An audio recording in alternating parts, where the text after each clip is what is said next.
podcast. Oh, boy. Woo-wee.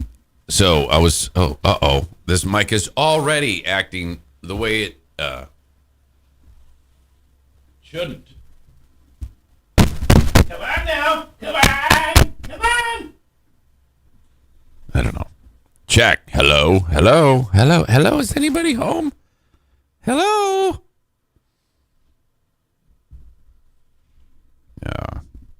I don't even know if this is right. I was, this definitely is not. Hang on. I'm going to bash the shit up. Hey, fucking get. That's as good as it's going to get. Welcome in to the podcast.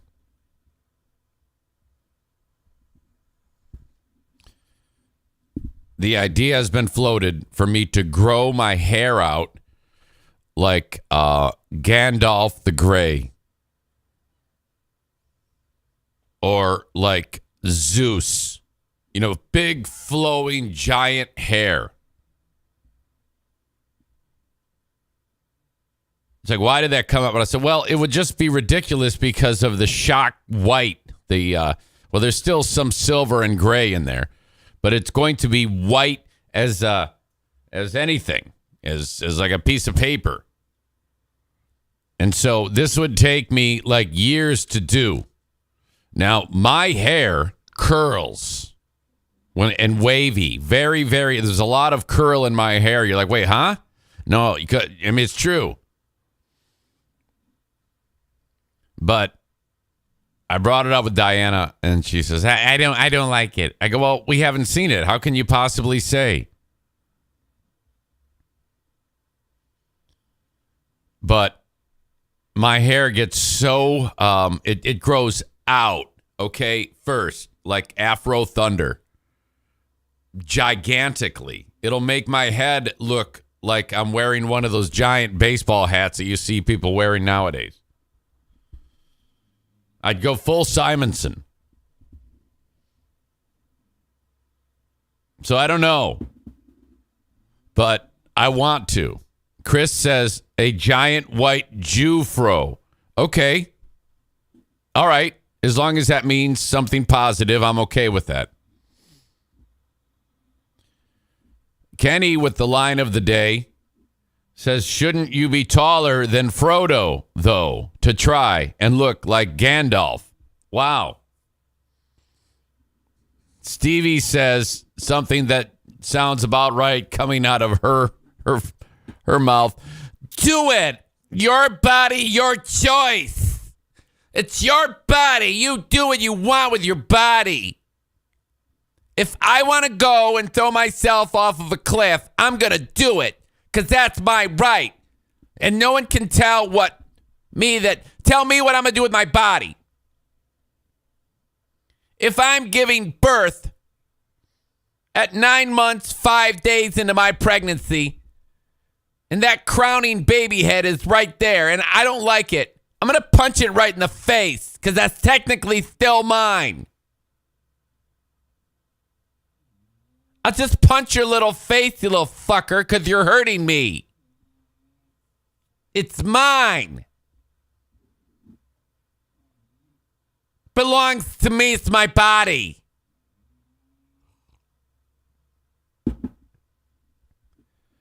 Today was rough. I need to make this perfectly clear to you. The show starts with the least amount of preparation that I've ever had. This is now the show number 1023. I have never been less prepared for a show than right today. Why? Well, everything started out normal. But we had another dog issue. So, no, I still don't like the idea of putting them in a crate. But eventually it might have to be. And I still haven't pinpointed the problem. But all I'll tell you is that I woke up today, and now I'm to a point where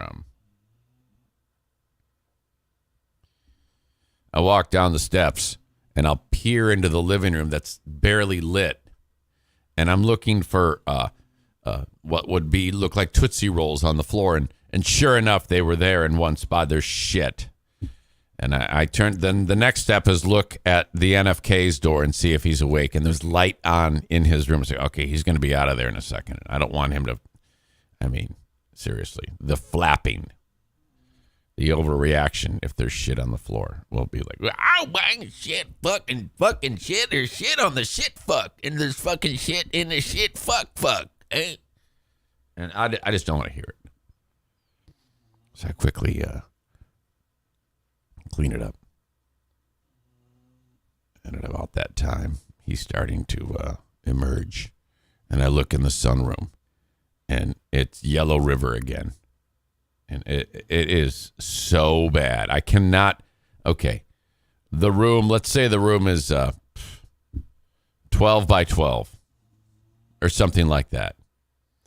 The amount of 12-inch by 12-inch tiles, ceramic tiles on the floor, allows for, all the grout.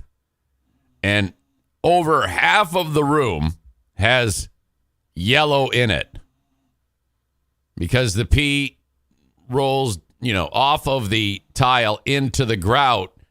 And it's yellow squares. It's like the world's grossest tic-tac-toe board.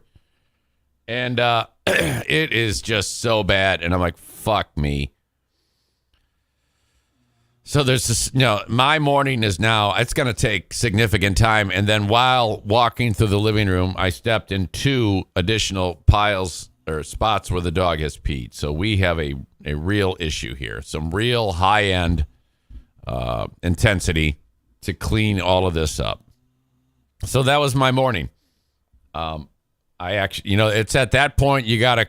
I'm now the wolf. Okay, like in Pulp Fiction. There's good coffee.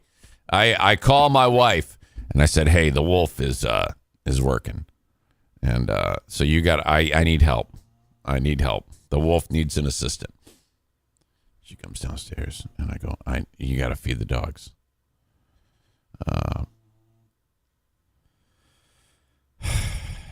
So I don't know, man. So then I just got to work, and this took significant time. Oh, my God. And then I get up here, and, it just so happens that the past 24-hour news cycle, it was one of these nosedives where, typically the stories just jump out of you. You can always count on something happening around here that I can spotlight, but nah, not a whole lot.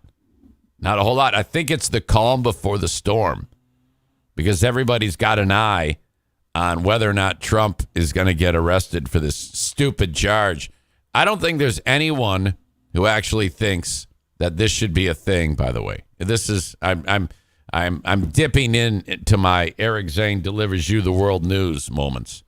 When I deliver you news on this show, I just slide into it. Like Aaron, he writes, add me to the list of people who gets most of my news from your podcast. Who needs David Muir when we got grade A coverage of MAGA scum, Ottawa County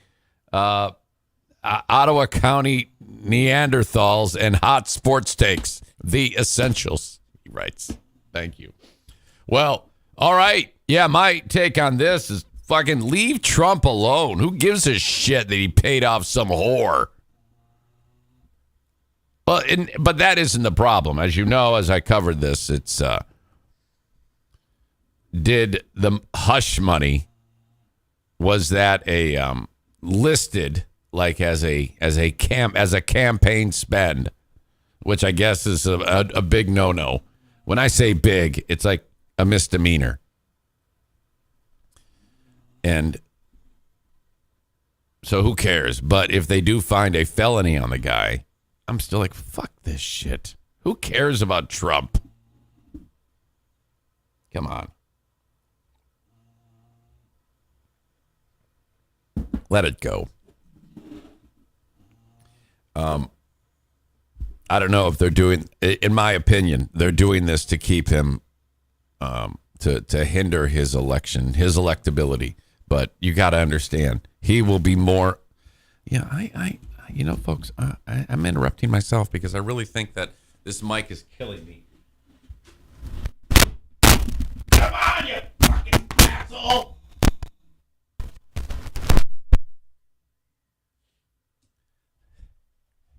Found my other dry erase marker.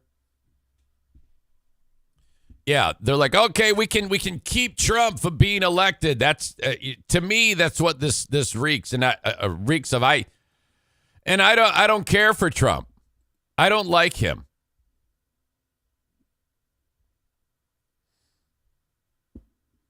Sam the Jew says, yeah, he isn't going to jail. His orange face won't look good in orange. Stevie says she's getting her popcorn ready. Stand by.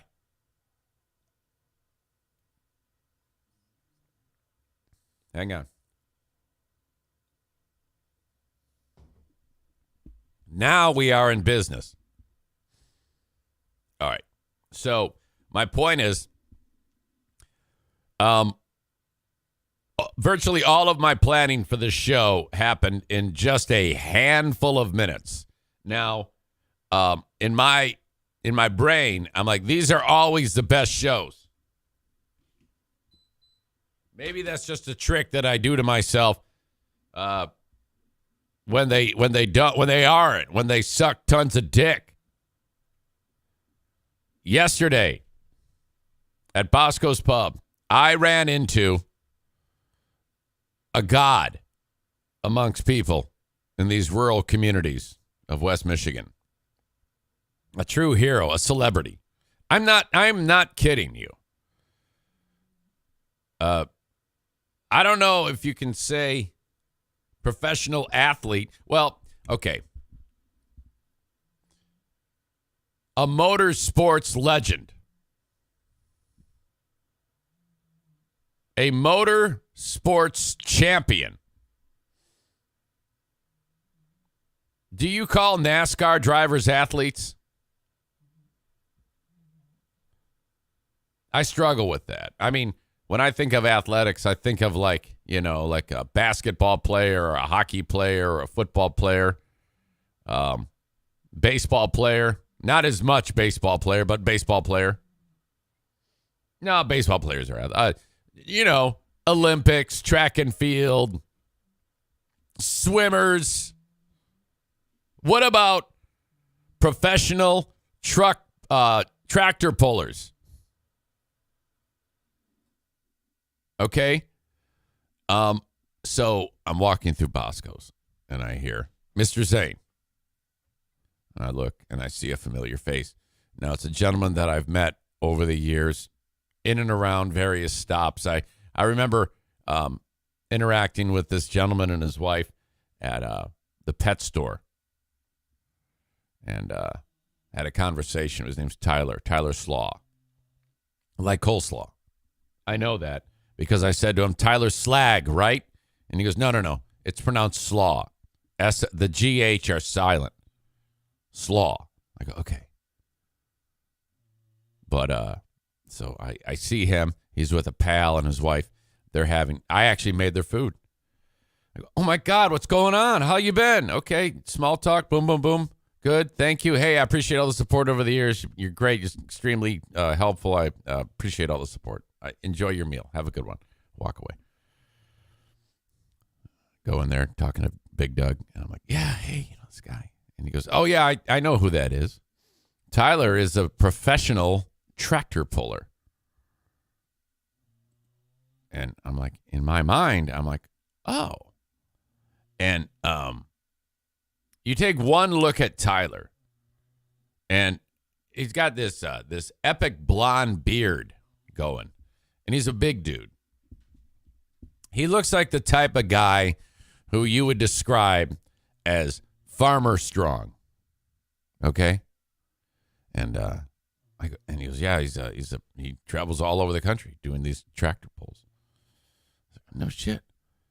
So I go walking in there. I go, hey, I hear I didn't know you're a professional tractor puller person.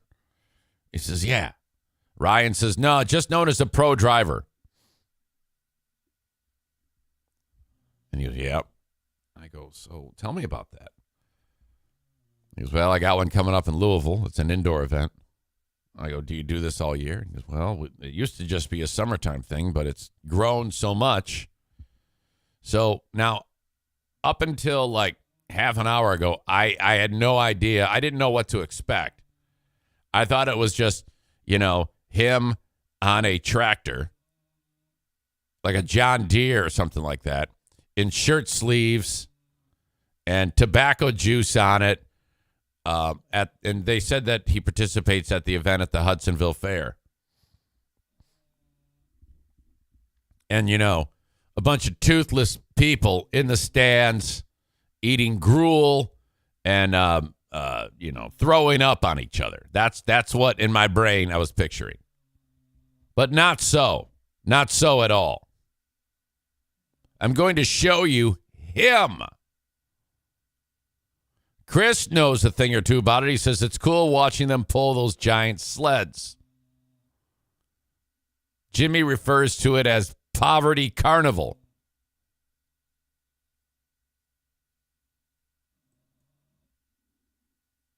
Not at all.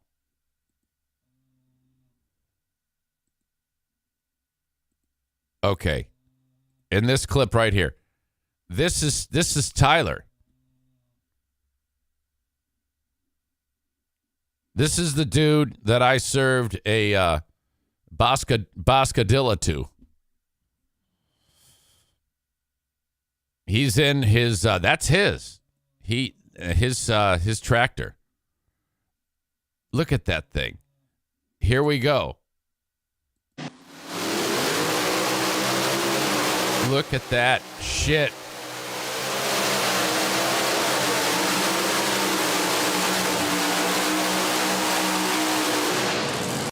And then that's it. It's just loud, obnoxious, and you pull the fucking thing, and then all of a sudden, the women there throw their dentures and their underwear at you. So he looks very, very good at this. He looks like he's exceptional at it, and his rig there is looks fantastic. And what he does is he, you go ahead and you try to get sponsors and shit. That's how you make the world go round. And I think he's fantastic. So I cannot wait. So then I come out there and I go, hey, dude, you got to let me know when your next event is. And we're going to bring out a cheering squad. All right. Who Cut the Cheese says, I'd rather watch women's club hockey, I think. Come on, give me a break. Jimmy says, what the hell's a Boscadilla? He says it's Bosco's version of a quesadilla. I guess you could say Boscadilla. I just call him a Dilla. So yeah, my God, I was like, holy shit, I was very impressed with that. So then when I saw that this morning, I said, I'm going to talk about this shit, and then I'm going to send it to him. This is our first celebrity athlete that is part of the Eric Zane Show podcast. But I like motorsports. I can appreciate the work that goes into those, and I like hanging with the people. Because I'm serious, man. You can really have a great time people watching. My God. If I go with Kyler to Berlin Raceway, we become the watched. Because he is such an unbelievable draw of attention from the locals. He sits down there and will be in the family section surrounded by kids. And he'll say, hey, what the fuck? And then drop a few more horrible words. And then all of the grandparents look at us, and they look at this brown man, and then they're like, oh, of course it's that guy. So then a race war starts, and it's just incredible. Kenny said, I thought you wouldn't be seen with Kyler anymore. Well, I threatened him with that. I said, I'm not kidding you. If you don't stop swearing, I am not going to go anywhere with you. And then that dumbass, he then follows that up by going to Van Andel Arena. And as soon as he sits down, he swears so hardcore that the ushers have to come and ask him to stop. What an absolute embarrassment.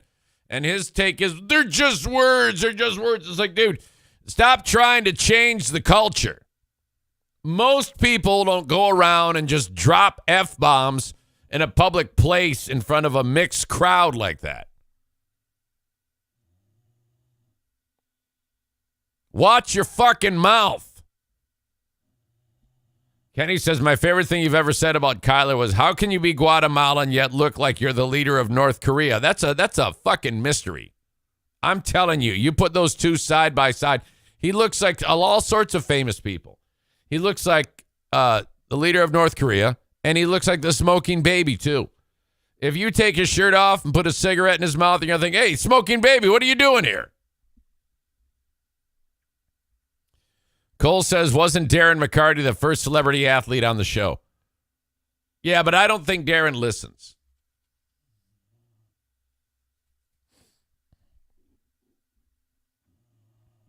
Rick from TC Paintball says, hey, who was it that said, once it leaves my mouth, it's no longer my problem? Well, yeah, that's true. That's me. And your point is what? Rick's one of those people that he's so dumb. He doesn't understand that this is a show. He thinks that this is all like real life. Kenny says, I met a guy from Guatemala recently, and when he mentioned that, I just laughed at him because I remembered this about Kyler. He was confused. All right. Anyway, it was cool to meet Tyler, see him again, and we will cheer him on. Ladies and gentlemen, this show on Twitch. If you're watching on Facebook and Twitter, I'm about to send you off into the world. Don't forget, you can access the audio wherever you download shows, Eric Zane Show Podcast. And if you want the show in its entirety, live stream, video live stream, you have to go to Twitch, twitch.tv/Eric Zane Live. As always, send me an email when you want to chat, eric@ericzaneshow.com, in the Shoreliners striping inbox. Thank you very much. And my God, off you go. Have a great rest of your day, wherever you may be, and check in tomorrow. Thank you.